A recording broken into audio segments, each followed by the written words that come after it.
Hi, so in this video I wanted to take a very quick capsule look at narcissism and very quickly ways in which you can identify them and give you some tips on other resources to help you develop a strategy to deal with that and to extricate yourself if needs be. I need to add a caveat at this point. I'm not a psychologist, so this video is for entertainment purposes only. It's just my opinion only. But I wanted to make it because narcissists are some of the most difficult personality types to deal with. They're emotionally manipulative and they will get inside your head. And if you think you're dealing with one, they can make your life a nightmare in some instances. So I wanted to just make a little video about it to help raise awareness, really. So first things first, how to identify a narcissist. They're not all, Donald Trump types. They're not all your caricature, vain, blustering, crazy people. They're not always so easy to identify. There are different subtypes of narcissist, and some can be quite emotionally vulnerable. Some can be quite fragile and indeed shy away from the limelight in that sort of regard and not like people looking at them and things like this. So at first glance you wouldn't necessarily think that they were a narcissist at all. Narcissists will have some common denominators though. They will be highly coercive. They all seek control, and they seek control using coercive manipulative behaviour. They all do that. That's just a massive common denominator. Some people say you can get vulnerable narcissists too, and narcissists with high levels of empathy.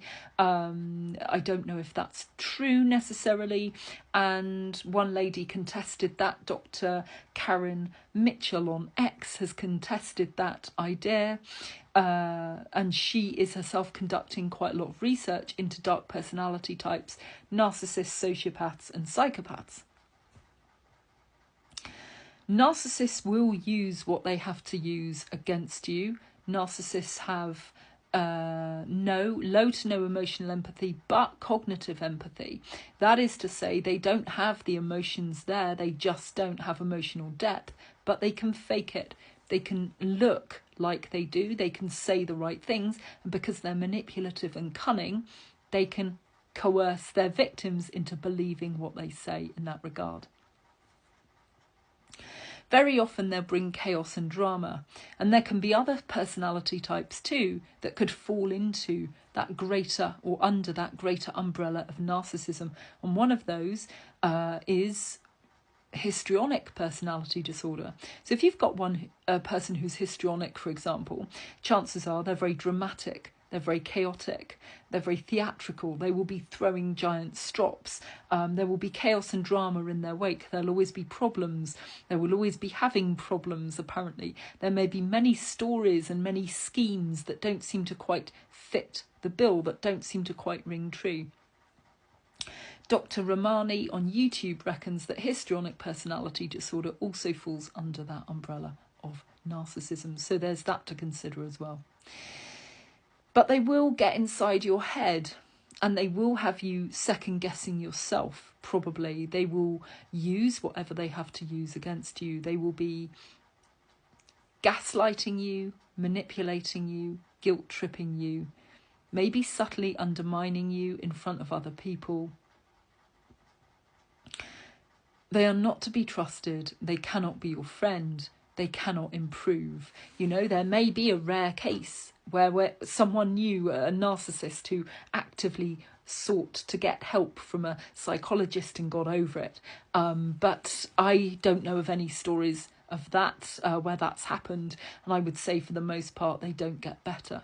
They might have fragments of self-awareness, but those moments of self-awareness are not the predominant personality, and so will get subsumed again under the predominant personality type, which is cunning, manipulative and controlling. One problem we have in identifying narcissists is that we seek to place them in our frame of reference, especially if you've been brought up to be a nice person. You want to say other people are nice. you know. So you go, well, they mean well, they're nice, really, they mean well, they're just having a bad day, they're just having an off moment, you know, or they've had a bad childhood, but they mean well. They don't mean well. That's the first hurdle, a really difficult hurdle, to admit that there's this group of people that don't mean well. They don't have your best interests at heart, and they don't mean well, you know. They are self-serving.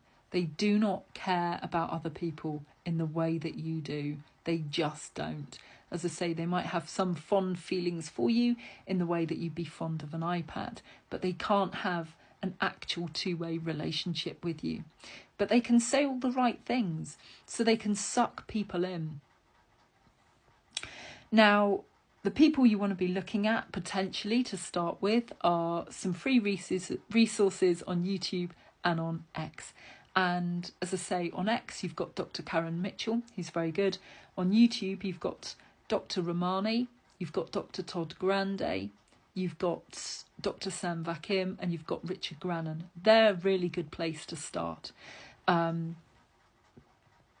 really good place to start.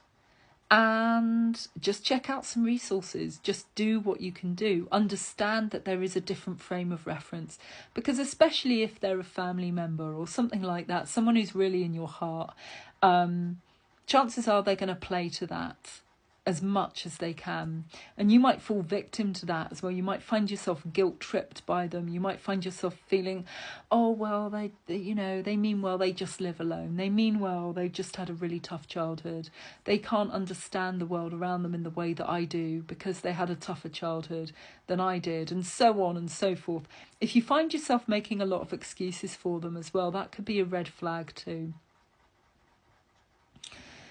The first step is identifying them. And of course, you can't actively give an absolute diagnosis of somebody else necessarily by watching a few YouTube videos. Of course you can't, but you can have a bloody good idea. You can have a bloody good idea. And if you start to see behavioural patterns that fit, that really seem to fit the mould, pay attention to that. If you think you're being lied to, gaslit, manipulated, these are really, really difficult places to be in, and it can really mess with your head. It can really mess with your head.